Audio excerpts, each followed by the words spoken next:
I can't believe you're still working tonight, Olivia said, leaning over the cafe counter. It's Ethan's birthday party in 3 hours. I know, I answered while wiping a table. I just need the last shift bonus. She frowned. You already bought him a gift. I wanted something nicer. You skipped lunch again, didn't you? I smiled. Love requires sacrifice. Olivia sighed. Or common sense. I ignored that and checked my phone. A message from Ethan appeared. Don't be late. My parents will be there. My hands shook.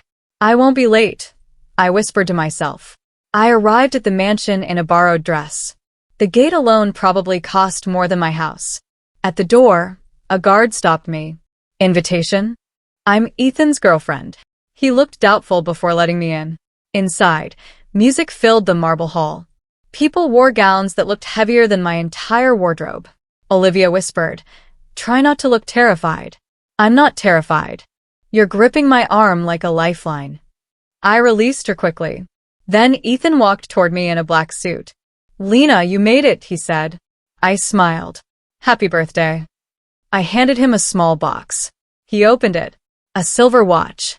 His friends gathered around. One of them laughed. Is that real silver? Another smirked. It looks simple. My face warmed. I picked it carefully. Sophia Blake appeared behind them, elegant and cold. Oh, she said, staring at me. You actually came. I was invited. She tilted her head. Weren't you working at a cafe? Did you come straight from there? A few people chuckled. I said softly, I changed. Sophia circled me slowly. Cute dress. Vintage. It's clean, I replied. Her smile sharpened. You misunderstand. This is a formal family event. I am his girlfriend. She looked at Ethan. Are you? Silence. I looked at him. Ethan? He avoided my eyes. Sophia, she continued, louder.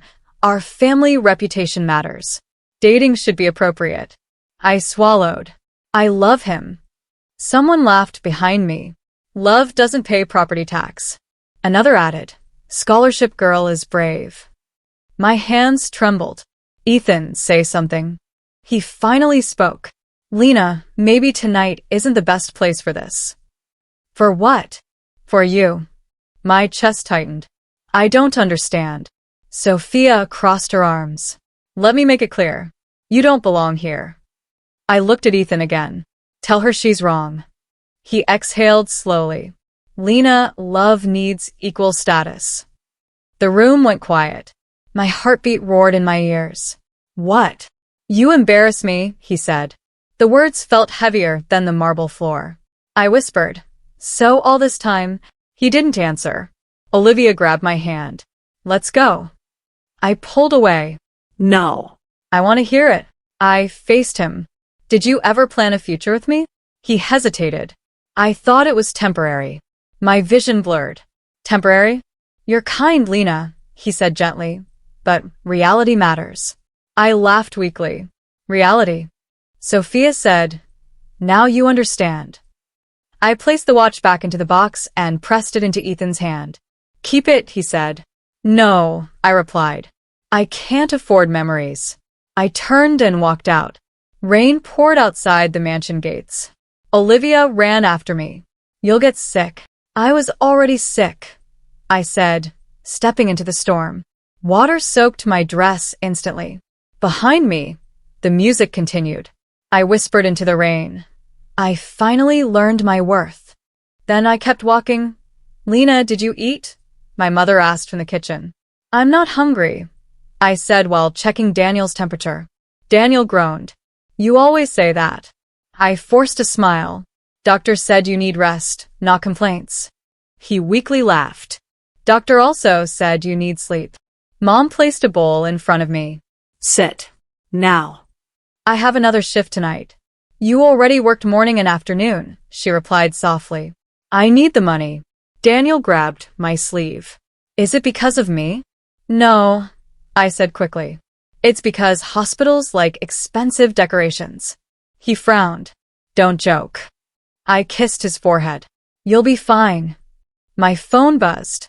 Olivia, turn on the TV. Now. I picked the remote. A news segment showed a familiar ballroom. Then I saw him. Ethan stood beside a tall, elegant woman, holding her hand. Reporter. Blake Group heir Ethan Blake officially announces engagement with heiress Amelia Grant. The bowl slipped from my hands. Mom whispered, "You should sit." Daniel stared at me. "Is that him?" I couldn't answer. Olivia called instantly. "Lena, I'm coming over."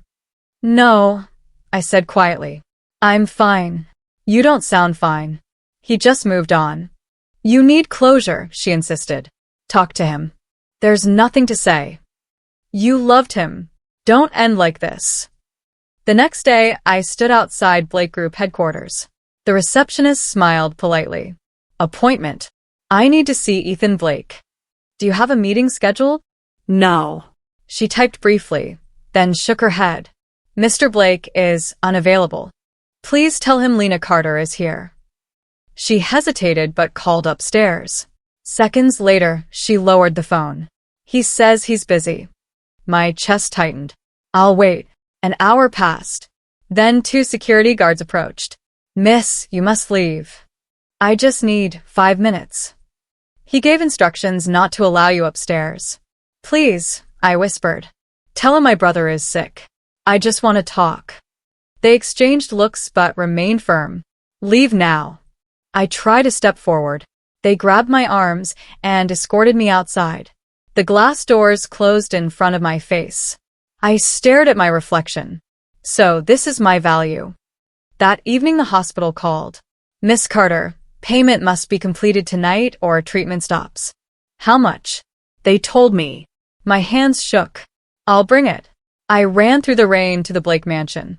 The same door opened slightly. Sophia looked down at me. "You again?" "I need help." Her expression sharpened. "Excuse me? My brother will die, without surgery. I'll repay every cent." She laughed softly. "You think this is a charity?" "I'm begging you." "You're embarrassing yourself." "I'll sign any contract." She leaned closer. "You should have known your place before dating my brother." Tears blurred my sight. "Please." She shut the door halfway. "Wait," I cried. "Tell Ethan." "He doesn't want to hear your name," she said calmly. The door closed. I reached the hospital breathless. Dr. Henry Cole stood near Daniel's room. "Payment?" he asked gently. I couldn't. Mom held my arm. "There must be another way." The machines beeped faster. Daniel opened his eyes weakly. "Lena, don't cry." "I'm not," I lied. "You always lie when scared." I held his hand. "You promised to recover." He smiled faintly. "Next time, I'll protect you." My heart shattered. "No, Daniel. Stay." The monitor screamed. Doctors rushed in. I stood frozen outside the door. Minutes later the sound stopped. Dr. Cole removed his mask slowly. "I'm sorry." My knees hit the floor. I whispered, "Love cost me everything." "Miss Carter." I stared at Dr. Cole. "Say it again." "I'm sorry. We couldn't revive him." "No," I whispered. "You didn't try long enough." "We tried everything." I grabbed his coat. "Try again." His heart stopped. Then started. My mother sobbed behind me. "Lena." I shook my head. Daniel promised he'd stay. The nurse touched my shoulder. "You should sit." "I don't need a chair," I said, but my legs trembled. I walked into the room slowly. Daniel lay still under the white blanket. I forced a smile. "You're pretending again." No answer. "Wake up. I brought the comic you wanted." Silence. My voice cracked. "You said next time you'd protect me." My hand held his cold fingers. "So get up." Nothing. I leaned closer. "I'll cook your favorite noodles." The machine beside him stayed flat. I whispered, "Please." My chest hurt like I couldn't breathe. Mom cried louder. "He's gone, Lena." "No," I said. "He's waiting for me to talk." I pressed my forehead against his hand. "You hate when I cry." Still nothing. I finally understood. My voice became empty. "Daniel, I failed you." Outside the hospital, rain poured heavily. Olivia ran toward me. Lena. I came as soon as. He's dead, I said calmly. She froze. I'm sorry. I laughed softly. I had the money once. What? I spent it on love. She hugged me. Don't say that. I chose feelings instead of reality. Stop blaming yourself. I pulled away. He died because I was poor. Lightning flashed across the street. I stepped forward. Lena, wait. Olivia shouted. I crossed the road without looking. Car horn screamed. Bright headlights filled my vision. Someone yelled, watch out. Impact. My body slammed against the ground. I couldn't feel my legs. Rain hit my face. Voices blurred around me. Call an ambulance. She's bleeding badly. I stared at the sky. It's quiet. Olivia knelt beside me crying. Stay awake. I'm tired. You can't sleep. I smiled weakly. Daniel must be waiting. No, don't say that. In the distance, fireworks exploded across the night sky. Colors spread behind the clouds. I whispered, his engagement party. Olivia shook her head. Focus on me.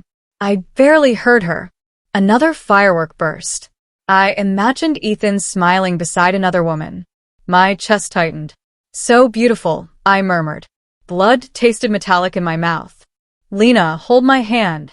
I squeezed faintly. If I had money, tears mixed with rain, my brother would still be alive. My vision darkened slowly. Voices faded. Fireworks echoed one last time. Everything went silent. Warmth surrounded me. Then cold. Then nothing. Darkness stretched forever. I thought, this is the end. But suddenly, air rushed into my lungs. I gasped sharply. I sat upright in bed. My heart pounded wildly. Morning sunlight touched the wall. I looked around. My old dorm room. My books. My calendar. My trembling voice escaped. What? I stared at the ceiling and whispered, this isn't possible. My roommate yawned from the other bed. Lena, why are you talking to the wall at 6 in the morning? I froze. Her voice. The old dorm. The peeling paint. I grabbed my phone and checked the date. 3 years earlier. My hands shook violently. No. Did you fail an exam? She asked. I need to make a call. I dialed home with trembling fingers. Mom answered, cheerful. Lena?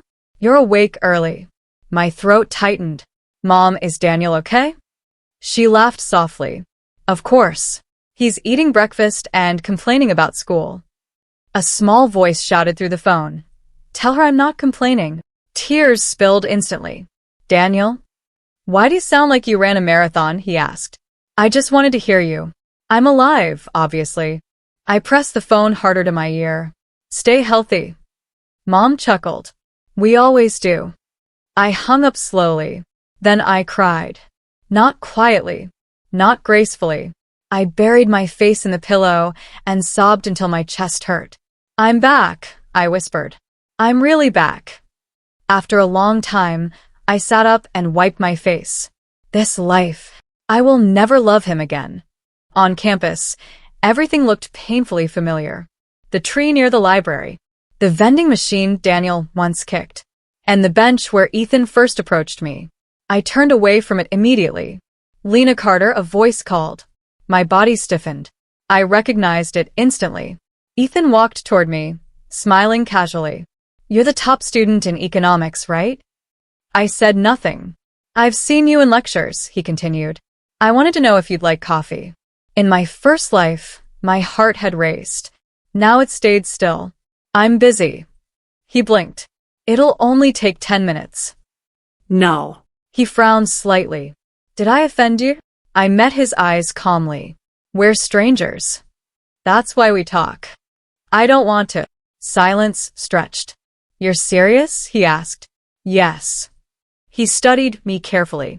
Interesting. I stepped past him. For the first time, I walked away first. Behind the finance building, I opened my notebook and wrote numbers rapidly. Future stock rises. Company failures. Market dates. Footsteps approached. Predicting the future? A male voice asked. I looked up. A tall senior student leaned against the wall. Just planning, I said. He glanced at my notes. Those projections are bold. Bold wins. He smirked faintly. Or destroys. I've already been destroyed once.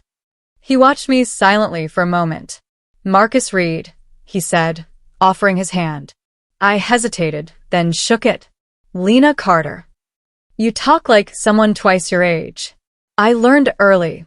He nodded slightly. Then don't waste that knowledge. I won't. He walked away but paused. One warning, he added. Avoid rich heirs.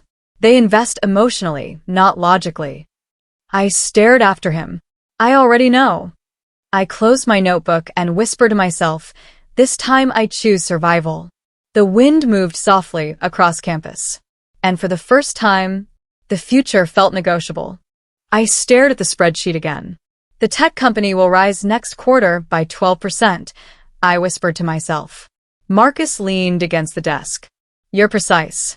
Even for someone your age. I remember the patterns, I said. I just see numbers differently. He nodded. Good. Precision wins in business. I looked at him. You want to mentor me? He raised an eyebrow. You already know the trends better than most seniors. I just guide the execution. I smiled faintly. Fine. Let's start small. We invested in a minor startup. My instincts told me which stocks would bloom. Within weeks, the profits doubled. Marcus clapped lightly. I've seen many talented, ambitious students, Lena, but you calculate without emotion. Emotion's dangerous in business, I replied calmly. He studied me for a long moment. You're changing. I had to, I said softly. No mistakes this time. Olivia found me in the cafeteria. Lena, you've changed, she exclaimed, sitting across from me. I didn't look up. I have to. You've become cold, she said, frowning. Cold people survive, I replied, picking up my notebook. Her hands clenched into fists. You're ignoring everything else. Friends. Feelings. I survived once, I whispered. I won't repeat mistakes. She shook her head. And Ethan? I glanced at the window. He doesn't matter. Later, Ethan appeared near the finance building. He leaned casually against a tree. Lena Carter, he said. Still obsessed with numbers, I see. I kept walking. Numbers pay better than words. He frowned. You're ignoring me. I turned briefly. I'm not ignoring. I'm prioritizing survival. You've changed, or are you pretending? I'm different because I remember, I said. I can't be fooled by charm again. He stared at me silently. I walked faster. I won't follow anyone. Not you. Not anyone.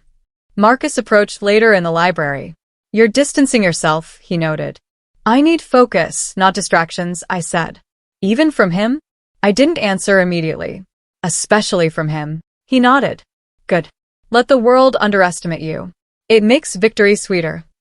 That night, I reviewed our small portfolio.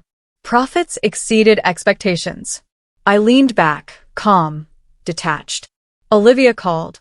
You're not the Lena I knew. You're unrecognizable. I'm the Lena who survived, I replied.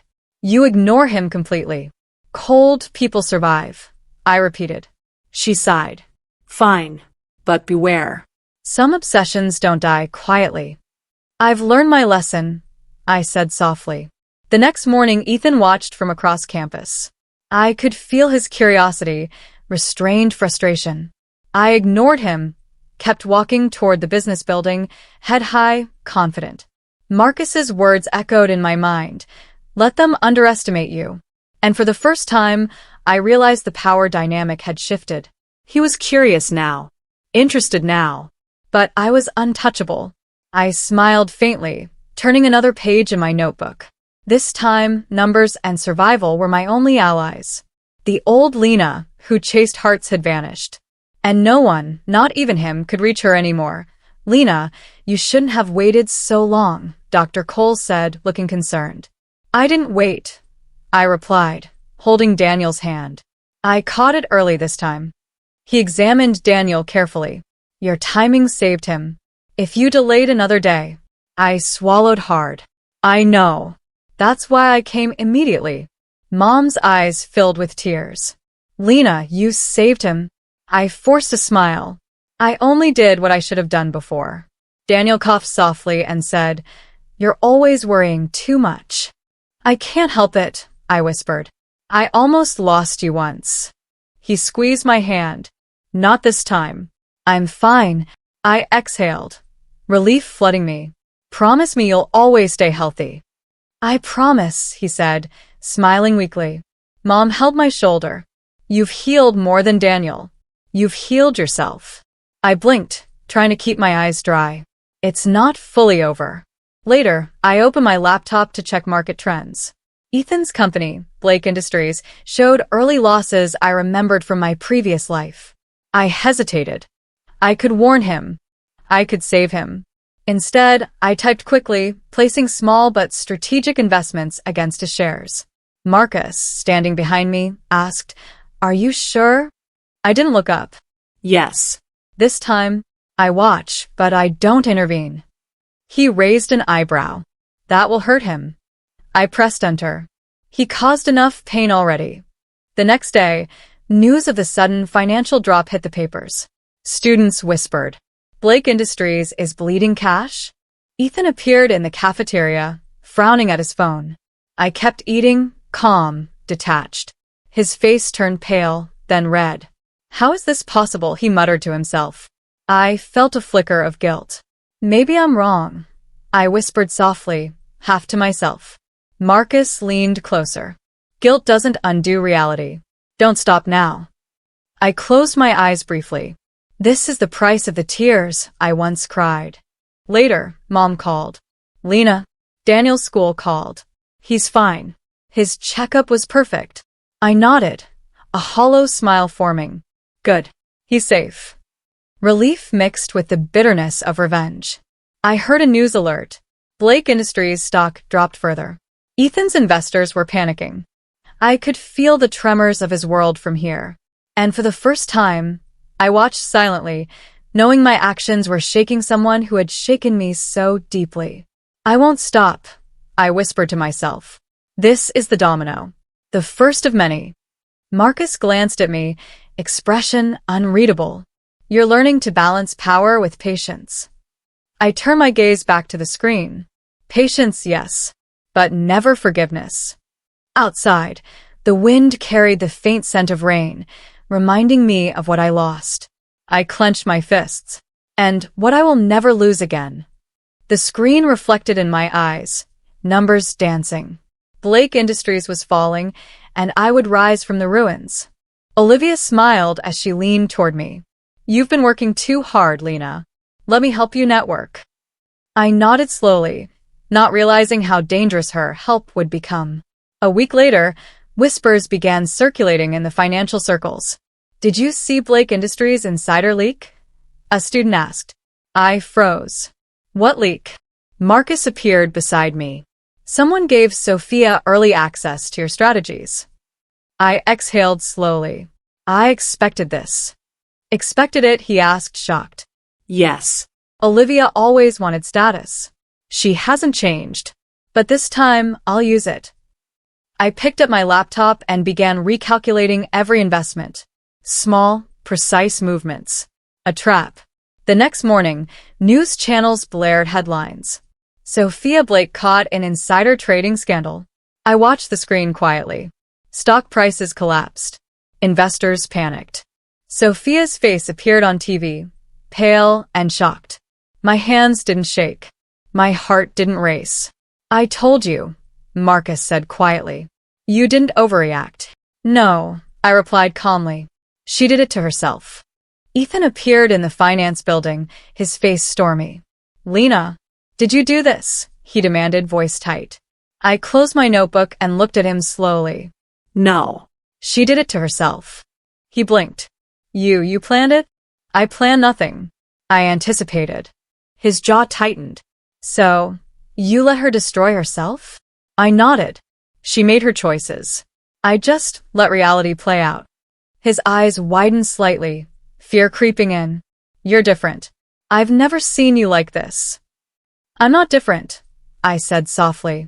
I just survived once. Now I don't need anyone's approval to act wisely. He looked away, pale. You're untouchable.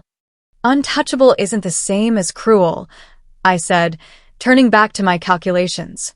Olivia avoided me for the rest of the day. You betrayed me, I told her calmly. She swallowed nervously. I wanted to help.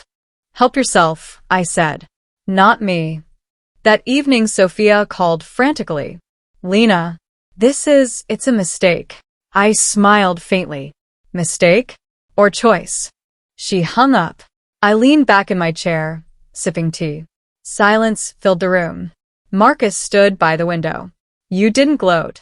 I don't need to, I said. The world shows its teeth. I only watch.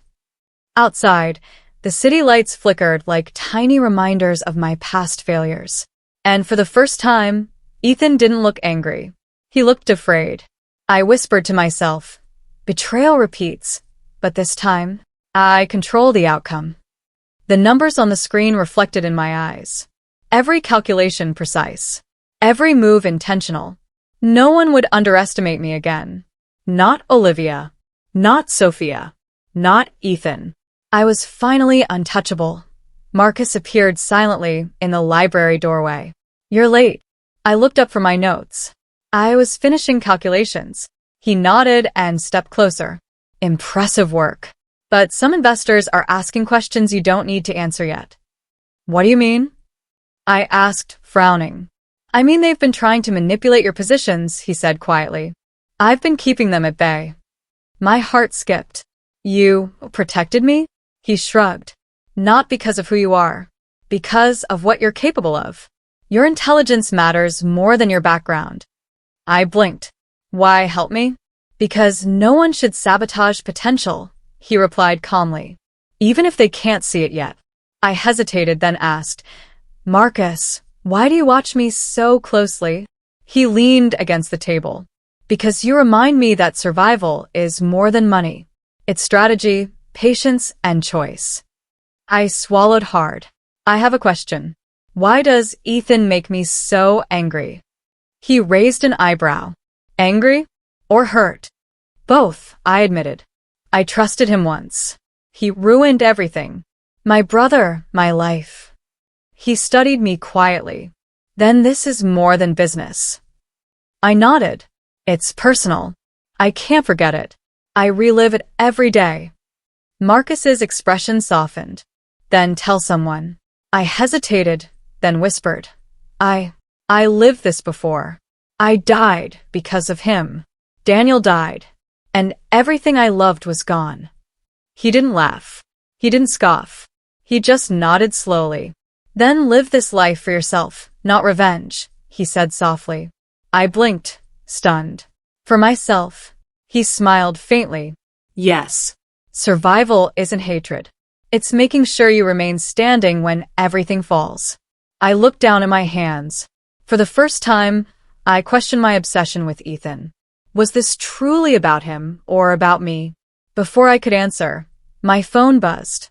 An email from a financial contact blinked on the screen. I opened it. My stomach sank. Blake Industries had begun plotting aggressively. They were targeting my company, attempting to drive me out completely. I whispered, so war becomes unavoidable. Marcus watched my face. They underestimate you. They underestimate everyone who isn't them, I said quietly. He nodded. Exactly. That's their mistake. I clenched my fists. Then I will strike first, calmly and deliberately. No mistakes this time. Marcus leaned closer. You're not alone. I know, I whispered. But this time, I fight on my terms. Outside, the sun fell across the campus, casting long shadows over my notebook. I stared at the numbers, my strategy, and my plan. For the first time, my fear and anger were tempered with control. I was alive again. I was prepared. And I would never let anyone destroy me or my life again. Not Ethan, not the Blake family, not even my own past mistakes. The quiet calm of Marcus's presence reminded me, survival didn't require hatred, only focus. I nodded to myself. Then it begins. I sat in my office, fingers hovering over the laptop. Time to execute, I whispered. Marcus leaned against the doorway. Are you sure about anonymity? I don't want interference, I replied calmly.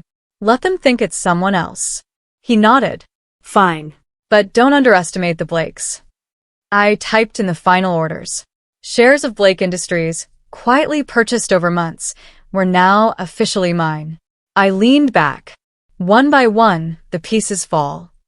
The next morning, news outlets reported, Blake Industries faces sudden share acquisition. Investors murmured nervously. Analysts called for Mr. Blake's leadership review. Mom called. Lena, this is serious. I know, I replied softly. He can't act recklessly anymore. Ethan appeared outside my office later, frowning, holding a coffee like it could bridge the distance between us. Lena, he began cautiously. I didn't expect this. I didn't look up. Expected what? You. To be calm, precise, ruthless even. I leaned back in my chair. I survived once. Love didn't save me. Numbers did. He swallowed. I remember the nights before the party. The way we almost. I interrupted, voice cold. Almost means nothing now. His eyes widened. Maybe I judged you too quickly. I lifted a brow. Judged? That was 3 years ago. I have no room for sentiment. He hesitated, clearly struggling. I wanted to apologize. I don't need apologies, I said softly. I need results. He took a step closer. Lena, do you even feel anything for me? I smiled faintly, turning my laptop around to face him. I'm the largest shareholder now. His jaw dropped. What? I bought the shares anonymously. You have no control anymore. You, how much? I have majority control. Decisions are mine. Every move you make affects me now. He ran a hand through his hair. I can't believe this. All those years are irrelevant, I said, closing my laptop. Love died with my first life. He looked broken. Not angry, not frustrated, broken. I misjudged you, he whispered, voice trembling. I'm not the Lena you knew, I said, standing and facing him. I'm the one who survived. That girl doesn't exist anymore. Ethan's shoulders slumped. So, this is real? Yes, I replied simply. Control is mine. Power changes hands today. He stared at me, pale, as if the weight of reality had finally crushed him. I don't know what to say, he whispered. You don't need to, I said, voice calm, unshaken. Just remember, I am untouchable now. He swallowed hard, looking like a man realizing a world he thought he ruled had shifted overnight. I turned back to my laptop, scrolling through the reports. The office was quiet, except for the faint hum of the city outside. And for the first time, I felt nothing. Love no longer existed in me. Only strategy, patience, and victory remained. Ethan's regret would not reach me. I had finally won. The mansion loomed ahead, its gates familiar yet cold. I paused at the driveway, remembering the night Sophia slammed the door on me, laughing at my desperation. This house, I whispered, was a symbol of everything I lost. Now it will belong to me. Inside, the auction hall buzzed. Wealthy investors whispered, cameras flashed. Ethan appeared near the entrance, eyes widening as he saw me. Lena, he asked, voice tight. You came here? I walked calmly toward the front. Of course. This is an important auction. He frowned. Or are you here to mock me? I smiled faintly. I never mock. I act. The auctioneer cleared his throat. Lot 1. The Blake family mansion. Starting bid, 10 million. I glanced at the crowd. Eyes followed me. Whispers began. Isn't that Lena Carter? Why is she here? Ethan's lips pressed tight. She's going to ruin me. I ignored him and raised my hand, signaling my bid. The auctioneer blinked. 10 million. Going once. I spoke calmly. 11 million. A murmur spread through the hall. Who is she? Someone whispered. Ethan's face paled. 11 million? Lena? Yes, I said. I intend to buy it. He stepped closer. You don't have to do this, he said quietly, almost pleading. I don't need permission, I replied. I'm here to claim what's rightfully mine now. Bidding continued. Others tried to outbid me, confident they could scare me off. 12 million. 13 million. Ethan's jaw tightened. Stop it, Lena. Don't make this personal. I met his gaze calmly. It's never personal. It's business. And justice. He hesitated. Justice. Yes, I whispered. This house shut me out once. Now it belongs to me. The auctioneer's gavel hovered. 15 million. Any higher? I raised my hand. 16 million. A hush fell. The audience stared. Cameras zoomed. Ethan's hand trembled slightly. Lena, you. I am not here to hurt you, I said softly. I'm here to take control. Finally, the gavel slammed. Sold. 16 million to Lena Carter. Gasps echoed through the hall. Ethan's expression broke. Shock.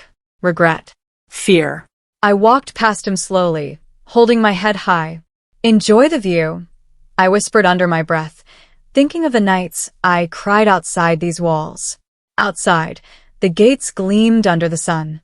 I had turned the symbol of my humiliation into a trophy of my victory. And this time, no one could take it from me. Not Sophia. Not Ethan. Not my past. I smiled faintly. Everything I lost is finally mine again. The gavel echoed one final time. Sold, the auctioneer declared. To Lena Carter. A stunned silence filled the room. Cameras flashed. Investors whispered. I exhaled slowly, steadying my nerves. My victory was complete. Ethan stood frozen near the entrance, eyes wide. You actually did it. I walked toward him, calm, collected, every step deliberate. He swallowed hard. All this for revenge? I smiled faintly, holding the ownership papers. Not revenge. Something far more important. He stared at me, voice trembling. You bought it, the mansion? Yes, I said softly, handing him the documents. You once told me I was too poor to love. He took the papers slowly, as if they burned in his hands. Lena, I didn't flinch. Now I own the place that raised you. His lips parted, but no words came. Shock and disbelief clouded his features. You did all this for spite? He asked finally. I paused, letting the silence stretch. Did I? I whispered. He stepped closer. You must hate me so much. I looked down at the papers, the mansion's deeds pressed in my hands. I remembered the rain, Daniel's lifeless eyes, my own last breath. Then I realized something. I didn't do this for him. I did it for her. The girl who died in the rain, who never got a second chance. I looked up, voice calm. I did it to protect the girl who died once. The girl who almost lost everything again. Ethan's shoulders sagged. I don't know what to say. You don't have to, I said softly. This isn't about you anymore. He studied me, searching for the Lena he remembered. But she didn't exist. Not anymore. I thought, maybe you still cared, he whispered. I shook my head. Love died when I did. What remains is survival, clarity, and control. His eyes widened. Control? Yes, I said firmly. And this is mine. He glanced at the papers again, disbelief etched on his face. You really own it? I do, I replied simply. Every inch of it. The grounds, the rooms, the memories they hold mine now. He swallowed, voice trembling. And the money, the company, everything? I planned carefully, I said, holding his gaze. I built my world before anyone else could take it from me. He stepped back, his pride and authority crumbling silently. You've become untouchable, he admitted finally, voice quiet. I tilted my head. I don't want to be untouchable. I want to be safe. I want to be the girl who lived. For her, not for hate, not for revenge. Ethan's eyes softened slightly, though regret still lingered. I I never thought you'd rise like this. I handed him a folder of additional documents. I told you I survive. That girl who died in the rain, she deserves nothing less. He stared at the papers, then at me, realization dawning. You weren't fighting me, he whispered finally. You were fighting for yourself. Yes, I said quietly. For her. For me. For the life I was given twice. The mansion loomed behind us, silent and still. And for the first time, I felt whole. Not powerful. Not rich. Not feared. Just alive. Mom's eyes glistened as we stepped into our new home. Lena, this is beautiful. I smiled softly. It's not the mansion, but it's ours. Comfortable, safe, and free from the past. Daniel ran ahead, laughing. I get the biggest room, right? You can have whichever you want, I said, ruffling his hair. Mom hugged me tightly. You've given us everything. I just want us to be happy, I whispered. Later, I signed the documents for the Blake Mansion donation. You're really giving it away? Olivia asked, astonished. Yes, I replied calmly. To charity housing. People who need it more than we ever did. She blinked.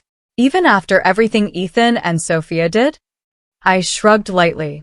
This isn't about them. This is about ending cycles. About creating something good from what was once a source of pain. Ethan appeared at the gates later, hesitant. Lena, he said quietly. I'm sorry. Truly. I was selfish, cruel, and I see that now. I studied him, my expression neutral. Too late. He stepped closer. Please, just hear me out. I never deserved your love. I nodded slightly. I forgive you, but forgiveness doesn't mean return. He swallowed. I understand, but it doesn't hurt any less, knowing you moved on so completely.